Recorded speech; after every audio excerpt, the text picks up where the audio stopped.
Welcome my dear students. আজ class 11 এর প্রথম ক্লাস বলতে পারো। তাহলে প্রথম ক্লাস যখন একেবারে প্রথম চ্যাপ্টার থেকেই শুরু করা যাক, আমরা পরপর সব চ্যাপ্টারগুলো করে যাব।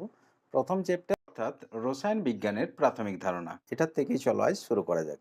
ভিডিওটা একটু শেষ পর্যন্ত দেখে নেবে, দেখবে পুরো ক্লাসটা খুব জলের মতো সহজ লাগছে এবং টোটাল কেমিস্ট্রিটাই তোমাদের খুব সহজ লাগবে, এটুকু অন্তত প্রথমেই তোমাদেরকে কথা দিতে পারি। তাহলে চলো একদম প্রথমে আমরা দেখে নিই পদার্থ কাকে বলে। এটা ছোটবেলা থেকে আমি নিশ্চিত যে অনেকেই জেনে আসছো এবং পদার্থ কাকে বলে প্রায় সবাই জানো। এর মেনলি তিনটে ক্রাইটেরিয়া আছে, যেগুলো ইন্দ্রিয় গ্রাহ্য হয় এবং যার ভর আছে আর যা কিছুটা স্থান দখল করে থাকে। এই তিনটে ক্রাইটেরিয়া ফুলফিল করলে তাকে পদার্থ বলা হয়। যেটা ইন্দ্রিয় গ্রাহ্য অর্থাৎ ইন্দ্রিয় দ্বারা অনুভব করা যায়, যার কিছুটা ভর আছে এবং যে কিছুটা স্থান দখল করে থাকে তাদের পদার্থ বলে। এটা আমরা ছোটবেলা থেকে একদম পড়ে আসছি।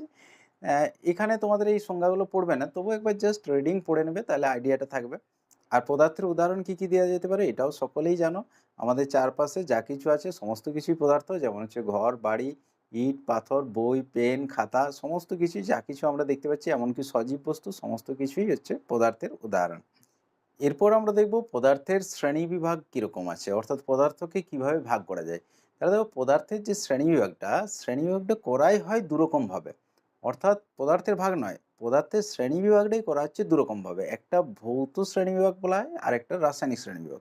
ভৌত শ্রেণীবিভাগ মানে হচ্ছে পদার্থের ভৌত অবস্থার উপর, সাধারণ উষ্ণতায় পদার্থটার ভৌত অবস্থা কীরকম তার উপর ভিত্তি করে পদার্থের ভৌত শ্রেণীবিন্যাস করা হয়। আর রাসায়নিক শ্রেণীবিন্যাস হচ্ছে পদার্থের রাসায়নিক গঠনের উপর নির্ভর করে এই শ্রেণীবিভাগটা করা হয়। তাহলে একটা একটা করে চলো দেখে নিই। তাহলে দেখো প্রথমে আমরা দেখবো যে ভৌত শ্রেণীবিন্যাস এটা কি না, সাধারণ উষ্ণতায় পদার্থের ভৌত অবস্থার উপর নির্ভর করে এই শ্রেণীবিভাগটা করা হয়। এটা সবাই জানো তোমরা, কঠিন তরল এবং গ্যাসীয় এই তিনটে ভাগে পদার্থগুলোকে ভাগ করা হয়। এবং এই তিনটে পদার্থের যদি আমরা কণাগুলোকে দেখি তাহলে দেখতে পাবো যে কঠিন পদার্থের কণাগুলো সবচেয়ে ঘন সন্নিবেশিত অবস্থায় থাকছে, অর্থাৎ পরস্পরের সাথে খুব একদম কাছাকাছি ঘনভাবে সন্নিবেশিত থাকছে। আর তরল পদার্থের ক্ষেত্রে কণাগুলো তুলনামূলক একটু দূরে দূরে থাকছে, গ্যাসীয় পদার্থের ক্ষেত্রে কণাগুলো অনেক দূরে দূরে থাকছে। এগুলো প্রায় তোমরা সবাই জানো এবং কণাগুলোর এই রকম বিন্যাসের জন্য এদের বেশ কিছু মেজর পার্থক্য আছে, সেগুলো আশা করি সবাই জানা আছে। যেমন হচ্ছে কঠিন পদার্থের ক্ষেত্রে কণাগুলো খুব ঘনভাবে সন্নিবেশিত অবস্থায় থাকার জন্য এদের মধ্যে আকর্ষণটা খুব বেশি হয় এবং এই কণাগুলো মুভ করতে পারে না, অর্থাৎ কণাগুলো নিজের নিজের জায়গায় ফিক্সড থাকে।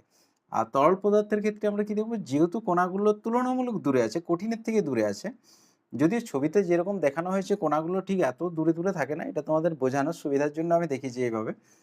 যাই হোক, কণাগুলো এরকম একটু দূরে দূরে থাকার জন্য এদের মধ্যে আকর্ষণ বলটা তুলনামূলক কম এবং কম হওয়ার জন্য এদের তাও মুভ করার একটু প্রবাবিলিটি রয়েছে, অর্থাৎ এরা মুভ করতে পারে। মানে তরল পদার্থকে যদি কোনো জায়গায় ঢেলে দাও দেখবে তরল পদার্থটা গড়িয়ে গড়িয়ে চলে যায়। গড়িয়ে যেতে পারে কেন, কারণ কণাগুলো একটার উপর দিয়ে আরেকটা চলে যেতে পারে, অর্থাৎ এদের চলাচল করার ক্ষমতা রয়েছে। আর গ্যাসীয় পদার্থের ক্ষেত্রে যেহেতু কণাগুলো অনেক দূরে দূরে অবস্থান করে এবং এদের মধ্যে আকর্ষণ বলও খুব কম, তার জন্য এরা খুব সহজে এবং দ্রুত গতিতে যেদিকে খুশি ছোটাছুটি করতে পারে। তারপরে তোমার কঠিন পদার্থের নিজস্ব আকার এবং আয়তন দুটোই থাকে, যেহেতু এরা খুব কাছাকাছি থাকছে তার জন্য নির্দিষ্ট আকার এবং আয়তন দুটোই রয়েছে। তরল পদার্থের ক্ষেত্রে আমরা কি জানি যে নির্দিষ্ট আয়তন আছে কিন্তু আকারটা নেই, যে পাত্রে রাখা হয় সেই পাত্রে আকার ধারণ করে। আর গ্যাসীয় পদার্থের ক্ষেত্রে আকার আয়তন কোনোটাই নেই, যে পাত্রে রাখা হয় সেই পাত্রেরই আকার আয়তন দুটোই ধারণ করে। এই বিষয়গুলো আশা করি সবারই জানা আছে। তোমাদের অনেক সময় মনে হতে পারে যে স্যার তাও এগুলো পড়াচ্ছে কেন। আসল ব্যাপার হচ্ছে তোমাদের টোটাল যে সিলেবাস আছে সেই সিলেবাসে যা যা আছে আমি সবই তোমাদেরকে পড়িয়ে দেবো। মানে কারো হয়তো ভালোভাবে জানা থাকবে, কারো নাও জানা থাকতে পারে, সেই জন্য যাতে কারো অসুবিধা না হয় তার জন্য যা যা আছে সিলেবাসে আমি সব পরপর এক মাথা থেকে পড়িয়ে যাব। তাহলে কি হবে, সবাই ভালোভাবে শিখতে পারবে, কারো কোনো কনফিউশন থাকবে না এবং সকলেরই রেজাল্টগুলোও ভালো হবে। তবে হ্যাঁ, যে জায়গাগুলো তোমাদের পরীক্ষাতে আসতে পারে, যে জায়গাগুলো তোমাদের কাজে লাগবে সেইগুলোই পড়ানো হবে, যেগুলো কোনো পরীক্ষাতেই আসবে না, কোনো জায়গায় কাজে লাগবে না, সেই জায়গাগুলো বাদ দেওয়া হবে। দেখো এই তিনটে পদার্থের মধ্যে পরস্পর রূপান্তর অর্থাৎ ইন্টার কনভার্সনও হতে পারে। যেমন কঠিনকে যদি আমরা হিট দিই তাহলে সেটা তরলে পরিণত হয়, কোনো কঠিন পদার্থকে উত্তপ্ত করা হলে গরম করা হলে সেটা তরল হয়ে যেতে পারে। আচ্ছা, তাকে আবার হিট দিয়ে গ্যাসীয় করা যেতে পারে। ঠিক একই রকমভাবে যদি আমরা ঠান্ডা করি অর্থাৎ শীতলীকরণ করি তাহলে গ্যাসটা তরল হবে, তরল থেকে আবার কঠিন হবে। তাহলে এই ছিল আমাদের ভৌত শ্রেণীবিন্যাস। এরপরে আমরা চলো দেখে নিই রাসায়নিক শ্রেণীবিন্যাসটা। পদার্থের রাসায়নিক শ্রেণীবিভাগটা করা হয় দেখো দুটো ভাগে, একটা হচ্ছে মিশ্র পদার্থ আর একটা বিশুদ্ধ পদার্থ। এটা কি হিসাবে ভাগ করা হয় না, রাসায়নিক উপাদানের উপর ভিত্তি করে এই শ্রেণীবিভাগটা করা হয়। মিশ্র পদার্থ আর বিশুদ্ধ পদার্থ এই দুটো আগে জেনে নেওয়া যাক। মিশ্র পদার্থ আমরা কাকে বলবো, না, যে সমস্ত পদার্থগুলোর মধ্যে দেখবে ২ বা ততোধিক পদার্থ মানে একের বেশি পদার্থ যেকোনো অনুপাতে মিশ্রিত অবস্থায় থাকে। ধরো এখানে A আর B দুটো পদার্থ দিয়ে তুমি মিশ্র পদার্থ তৈরি করছো। তাহলে A আর B এর অনুপাতটা 1:2 দিতে পারো, 2:1 দিতে পারো, অথবা 3:1 দিতে পারো, যেকোনো অনুপাত দিতে পারো, অথবা 2:5 দিতে পারো। অর্থাৎ যেকোনো অনুপাতে এদেরকে মেশানো যায় দিয়ে মিশ্র পদার্থ তৈরি করা যায়। এর উদাহরণ দেওয়া যেতে পারে চিনির দ্রবণ। যেমন চিনি আর জল যদি তুমি মেশাও, যেমন ১ গ্লাস জলে ধরে নাও, ১ গ্লাস জলে তুমি ২ চামচ চিনি দিয়ে একটা চিনির দ্রবণ তৈরি করতে পারো। অথবা কেউ ৪ চামচ চিনি দিয়েও করতে পারে, কেউ ৫ চামচ চিনি দিয়েও করতে পারে। অর্থাৎ জল আর চিনির যে অনুপাতটা সেটা কিন্তু ফিক্সড নয়। সেটা তুমি যেকোনো অনুপাতে মেশাতে পারো। তাহলে কিন্তু তোমার চিনির দ্রবণ হয়ে যাবে। এইটাকে বলা হচ্ছে মিশ্র পদার্থ এবং এক্ষেত্রে যে দুটো উপাদান তুমি মেশাচ্ছ অর্থাৎ ধরো জল আর চিনি, সেই দুটো উপাদানকে বলা হচ্ছে মিশ্রণের উপাদান।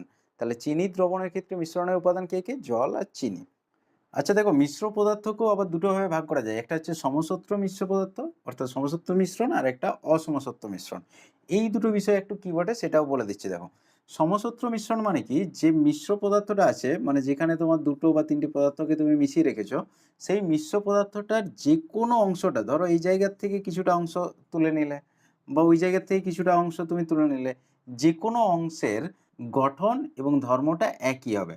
গঠন আর ধর্ম যে কোনো অংশের একই, এই কথাটার মানে কি?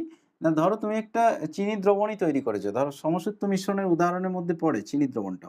এখানে ধরো একটা গ্লাসের মধ্যে, আমি খুব ভালো ছবি আঁকতে পারি না, তোমরা একটু বুঝে নেবে ব্যাপারটা। তোমরা আমার থেকে ভালো আঁকতে পারবে অনেক। যাই হোক, ধরো একটা গ্লাসের মধ্যে তুমি চিনির দ্রবণ তৈরি করেছো। তাহলে তোমার এতটা পর্যন্ত দ্রবণটা আছে। এরপরে ধরো তুমি উপরের থেকে মানে কিছুটা অংশ তুমি আলাদা করে নিলে, কিছুটা অংশ আলাদা নিয়ে নিলে এবং এই দিক থেকে আবার কিছুটা অংশ আলাদা নিয়ে নিলে। তাহলে দুটো দিকে যে অংশগুলো তুমি তুলে নিলে এখান থেকে, দুটোর গঠন দেখবে একই হবে, ধর্ম একই হবে। অর্থাৎ এই দিকটাতেও দেখবে জল আর চিনি আছে, ওই দিকটাতেও জল আর চিনি আছে, মোটামুটি প্রায় একই অনুপাতেই আছে এবং দুটোরই টেস্ট হবে মিষ্টি। মানে এমন হবে না যে এই দিকের অংশটা তুমি তুলেছো এটা মিষ্টি লাগছে, ওই দিকের অংশটা তুলেছো ওটা তোমার ঝাল লাগছে, এরকমটা সম্ভব নয় কিন্তু। তার মানে কি, প্রত্যেকটা অংশের গঠন আর ধর্মটা একই হবে। এটাকে বলা হচ্ছে সমসত্ব মিশ্রণ। অর্থাৎ চিনির দ্রবণ এটার একটা উদাহরণ হিসাবে দেওয়া যেতে পারে। তাহলে অসমসত্ব মিশ্রণটা কিরকম হবে? না, এটাতে যে মিশ্র পদার্থটা তোমার আছে, ধরো এখানে তোমার মিশ্র পদার্থটা আছে, তাহলে এই দিকের যে অংশটা আর এই দিকের যে অংশটা মানে বিভিন্ন অংশের গঠন এবং ধর্মটা ভিন্ন হবে। এর ক্ষেত্রে গঠন আর ধর্ম আলাদা আলাদা হবে। অর্থাৎ এইদিকে যেরকম গঠন পাচ্ছ, যেরকম ধর্ম পাচ্ছ, এই দিকটাতে ওইরকম পাবে না। এর উদাহরণ কি দেওয়া যেতে পারে? যেমন হচ্ছে বালি আর লৌহচূর্ণের মিশ্রণ। বালি আর লৌহচূর্ণকে যদি তুমি খুব ভালোভাবেও মিক্সড আপ করার চেষ্টা করো, দেখবে কোনো একটা যখন মিশ্রণটা রাখবে, দেখবে কোনো একটা দিকে লৌহচূর্ণ বেশি চলে গেছে, কোনো একটা দিকে বালির ভাগ বেশি চলে গেছে। অর্থাৎ বিভিন্ন জায়গাটার গঠন আর ধর্মটা পুরোপুরি একই থাকছে না কিন্তু। এর আরেকটা বিশেষ পার্থক্য আছে যে সমসত্ব মিশ্রণের ক্ষেত্রে ওর যে উপাদানগুলো আছে, সেই উপাদানগুলোকে খালি চোখে তো দেখা যায়ই না, এমনকি অণুবীক্ষণিক যন্ত্রের সাহায্যেও অনেক সময় দেখা যায় না। আর অসমসত্ব মিশ্রণগুলোকে খালি চোখেও দেখা যেতে পারে, যেমন বালি আর লৌহচূর্ণ যদি তুমি মেশাও তাহলে দেখবে খালি চোখেও দেখা যাচ্ছে।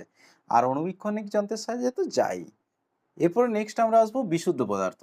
দেখো, বিশুদ্ধ পদার্থ আর মিশ্র পদার্থের মধ্যে যেটা সবচেয়ে প্রাইমারি একটা পার্থক্য, সেটা হচ্ছে এদের নির্দিষ্ট সংযুক্তি আছে।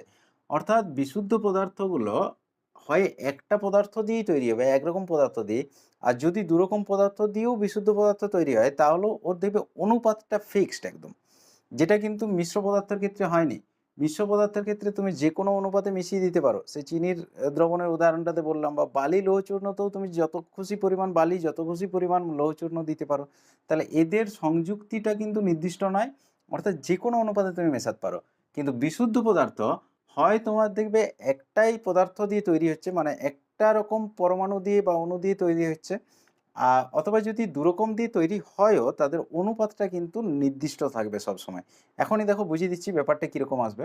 বিশুদ্ধ পদার্থগুলোকে দুটো ভাগে ভাগ করা হয়, একটা হচ্ছে মৌলিক পদার্থ আর একটা যৌগিক পদার্থ। মৌলিক পদার্থগুলোকে আমরা বলি মৌল, আর যৌগিক পদার্থগুলোকে বলা হচ্ছে যৌগ। তো মৌল কি? এটা দেখবে এক ধরনের কণা দিয়েই তৈরি, অর্থাৎ একই পরমাণু বা অণু দিয়ে গঠিত। যেমন অক্সিজেন, হাইড্রোজেন, নাইট্রোজেন, যে গ্যাসগুলো আছে, ক্লোরিন, অথবা তোমার নিষ্ক্রিয় গ্যাসগুলো হিলিয়াম, নিয়ন, আর্গন, এগুলো যেগুলো আছে বা মেটালগুলো যেমন সোডিয়াম, পটাশিয়াম, আয়রন যেকোনো মেটাল নিতে পারো। তাহলে যেখানে দেখবে অক্সিজেন একটা মৌল, অক্সিজেনের অণু দিয়েই তৈরি। মানে অক্সিজেনের মধ্যে তুমি অক্সিজেনের অণুই পাবে। অক্সিজেনের মধ্যে কিন্তু আয়রন পাবে না বা অক্সিজেনের মধ্যে আর্গন পাবে না। যদি বিশুদ্ধ পদার্থ হয় তাহলে অক্সিজেনের মধ্যে শুধুমাত্র অক্সিজেনের অণুই পাবে। হাইড্রোজেনের মধ্যে শুধু হাইড্রোজেন অণুই পাবে। আচ্ছা, একই রকমভাবে মেটাল ধরো একটা আয়রনের টুকরো, লোহার টুকরো, তার মধ্যে কিন্তু লোহার পরমাণুই আছে। লোহার টুকরোর মধ্যে তোমার নাইট্রোজেন নেই বা লোহার টুকরোর মধ্যে তোমার গোল্ড নেই। তাহলে এইগুলোকে বলা হচ্ছে মৌল, অর্থাৎ একই ধরনের পরমাণু বা অণু দ্বারা গঠিত। এগুলোকে আমরা অণু বলছি, যেগুলোতে দুটো করে পরমাণু রয়েছে, আর যেগুলোতে একটা একটা রয়েছে এগুলোকে পরমাণু বলা হচ্ছে। মেটালগুলো আর নিষ্ক্রিয় গ্যাসগুলোতে পরমাণু থাকে। তো যাই হোক, একই রকম পরমাণু দিয়ে অবশ্যই এরা তৈরি হবে বা অণু দিয়ে। এগুলোকে আমরা বলছি মৌল। আর যৌগ কি? যৌগটাতে দেখো দুরকম পরমাণু থাকতে পারে, মানে দুরকম মৌলের পরমাণু বা দুইয়ের বেশি ধরনের মৌলের পরমাণুও থাকতে পারে, যেমন হচ্ছে H2O। কিন্তু এখানে দেখো যে হাইড্রোজেন আর অক্সিজেন দিয়ে তৈরি হয়েছে বটে, কিন্তু H2 এর মধ্যে হাইড্রোজেন আর অক্সিজেনের পরমাণু সংখ্যার অনুপাত 2:1। এটা কিন্তু ফিক্সড। মানে তুমি কখনোই 3টে হাইড্রোজেন আর একটা অক্সিজেন মিলিয়ে জল তৈরি করতে পারবে না। মানে জল হতে গেলে সেখানে 2টো হাইড্রোজেন আর একটা অক্সিজেনই প্রয়োজন। অর্থাৎ এদের দেখো নির্দিষ্ট সংযুক্তিটা কিন্তু রয়েছে, যেটা মিশ্র পদার্থে থাকেনি। মিশ্র পদার্থে তুমি যে কোনো অনুপাতে মেশাতে পারতে। একই রকমভাবে আমরা দেখাতে পারি অ্যামোনিয়া। অ্যামোনিয়াতেও একটা নাইট্রোজেন আর 3টে হাইড্রোজেন দিয়ে তৈরি। কার্বন ডাইঅক্সাইড, একটা কার্বন আর 2টো অক্সিজেন দিয়ে তৈরি। এগুলো সমস্ত হচ্ছে যৌগিক পদার্থ, যেগুলো আলাদা আলাদা মৌলের পরমাণু দ্বারা গঠিত, কিন্তু এদের সংযুক্তিটা সবসময় ফিক্সড। অর্থাৎ কার্বন ডাইঅক্সাইড তৈরি করতে গেলে তোমাকে একটা কার্বন আর 2টো অক্সিজেন পরমাণুতে যুক্ত করতে হবে অবশ্যই। মানে এখানে তুমি যে যতগুলো খুশি যে 5টা কার্বন নিয়ে নিলে আর একটা অক্সিজেন নিলে দিয়ে কার্বন ডাইঅক্সাইড তৈরি করলে হবে না কিন্তু। যখন কার্বন ডাইঅক্সাইড তৈরি করবে তখন দেখবে কার্বন একটা আর অক্সিজেন দুটোই লাগছে। এবং এখানে তোমাদের একটা মজার বিষয় দেখাচ্ছি যে যৌগগুলো যখন তৈরি হয়, ধরো এই H2O-টাই যদি আমরা নিই, এখানে দুটো মৌল দিয়ে তৈরি, হাইড্রোজেন আর অক্সিজেন। হাইড্রোজেন কোটা আছে? দুটো আছে পরমাণু, আর অক্সিজেন আছে একটা পরমাণু। তো যখন যৌগটা তৈরি হচ্ছে তখন কিন্তু ওই মৌলগুলোর ধর্ম কিন্তু আর ওর মধ্যে থাকবে না, অর্থাৎ হাইড্রোজেন আর অক্সিজেনের ধর্ম থাকবে না। কারণ হাইড্রোজেন দেখো গ্যাসীয় পদার্থ, অক্সিজেনও হচ্ছে গ্যাসীয় পদার্থ, কিন্তু যখনই তুমি ওটাকে মিলিয়ে জল করে দিচ্ছ অর্থাৎ H2O, তখন ওটা হয়ে যাচ্ছে তরল পদার্থ। তার থেকেও বড় ব্যাপার, হাইড্রোজেন দেখো দাহ্য, অর্থাৎ নিজে জ্বলে যায়। অক্সিজেন দহনে সহায়ক, অর্থাৎ জ্বলতে সাহায্য করে। কিন্তু যখন ওরা দুজন মিশে যাচ্ছে, জল হচ্ছে, ওটা অগ্নি নির্বাপনের কাজে ব্যবহার হচ্ছে, অর্থাৎ আগুন নেভাতে ব্যবহার হচ্ছে। তার মানে বুঝতে পারছো ধর্মটা কীরকমভাবে চেঞ্জ হয়ে যাচ্ছে। মৌলগুলোর কোনো ধর্মই থাকছে না, একজন দাহ্য মানে নিজে জ্বলে, আর একজন জ্বলতে সাহায্য করে, কিন্তু ওদের মিলিত যে যৌগটা হচ্ছে সেটা আবার আগুন নেভায়। এই জন্য বলা হচ্ছে যে যৌগ যখন একবার তৈরি হয়ে যাবে তখন কিন্তু আর ওর উপাদান মৌলগুলোর কোনো ধর্ম থাকবে না, ওর নিজস্ব একটা আলাদা ধর্মই তৈরি হয়ে যাবে। আজ তাহলে তোমাদের ক্লাস 11-এর প্রথম ক্লাস তাহলে একটু অল্প করেই থাক এই পর্যন্তই।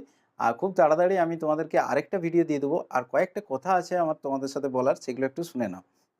এই লকডাউনের সিচুয়েশনে তোমরা অনেকেই একটু বেশি ভিডিও চাইছো। যাই হোক, যত বেশি সম্ভব হয় আমি দেওয়ার চেষ্টা করব অবশ্যই। আর আমাদের যে রুটিনটা আছে, যেমন সোমবার দিনে ক্লাস 12-এর রাত 8:30টার সময় এবং শুক্রবার দিনে ক্লাস 11-এর রাত্রি 8:30টার সময়, সেই রুটিন অনুযায়ী আমাদের ভিডিওগুলো চলবে। তার বাইরেও যদি আমি কিছু ভিডিও বানাতে পারি অবশ্যই আমি দিয়ে দেবো। যেমন তোমাদের ক্লাস 11-এর একটা ভিডিও খুব তাড়াতাড়ি আমি দিয়ে দিচ্ছি। এই কিছুদিন আমার এই চ্যানেলটাতে তোমাদের খুব বেশি অংশগ্রহণ আমার চোখে পড়ছে এবং তোমাদের খুব উপকারেও লাগছে আমার এই ভিডিওগুলো, আমি তোমাদের কমেন্ট দেখেই বুঝতে পারছি। যাই হোক, এরকমভাবে সাপোর্টটা বজায় রেখো। আমিও চেষ্টা করব তোমাদের জন্য যত বেশি সম্ভব ক্লাস দিয়ে দেওয়ার। আর হ্যাঁ, ভৌত রাশি সম্পর্কিত কয়েকটা টার্ম এবং কয়েকটা চিহ্ন আমি তোমাদের ডেসক্রিপশনের লিঙ্কের মধ্যে দিয়ে দেবো। ওগুলো একটু ডাউনলোড করে নেবে, ডাউনলোড করে দেখে নেবে, কারণ ক্লাস 11-এ উঠে গেছো মানে এরপরে ওগুলো সম্পর্কিত একটু পরিচয় থাকা দরকার, এবং প্রথমেই যদি পরিচয়টা হয়ে থাকে সবচেয়ে ভালো হয়। ঠিক আছে, আজ তাহলে এই পর্যন্ত, দেখা হচ্ছে নেক্সট ভিডিওতে।